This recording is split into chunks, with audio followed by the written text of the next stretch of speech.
In ABC's new single-camera comedy, Better Off Ted, creator Victor Fresco takes aim at corporate ethics in America. It's a timely subject. I have the best job in the world. We want to make a metal that's as hard as steel but can bounce like rubber, and is edible. We can do that.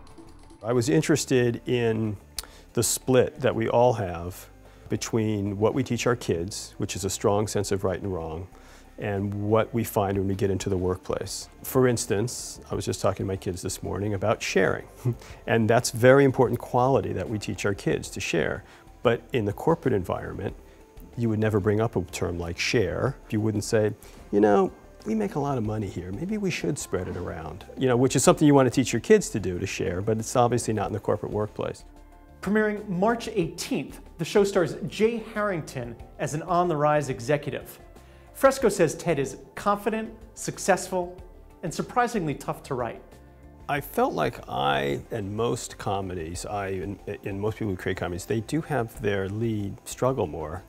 And it works comedically. If you think of Kevin James, I think is a great example. Those characters struggle to get through life, and I think there's something inherently comedic about people who aren't sure of their place and are trying to find it. In this, it was actually just kind of a challenge to myself, which was, can I write a comedy about a guy that's got everything working for him?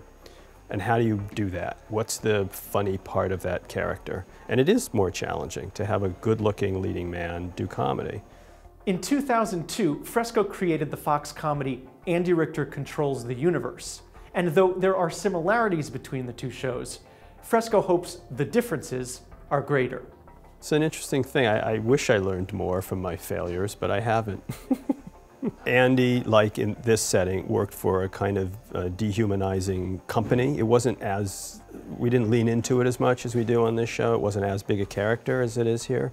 But I do like the idea of cogs all working in this environment where, you know, they get no thanks. Although single-camera comedies have gained a toehold in primetime, Fresco remains wary that the format alone can, quote-unquote, save the sitcom. There was a time when I think people felt like, let's do single camera, that's going to completely, you know, reinvent the industry. And what we've seen is there's as much bad single camera as bad multi-camera, and as much failure in single camera, and it's worse because it's much more expensive. You always hope that something's going to break through, and I'm hoping that that happens clearly, and it would be good for me and good for our show and good for America. Alan Frutkin, Mediaweek.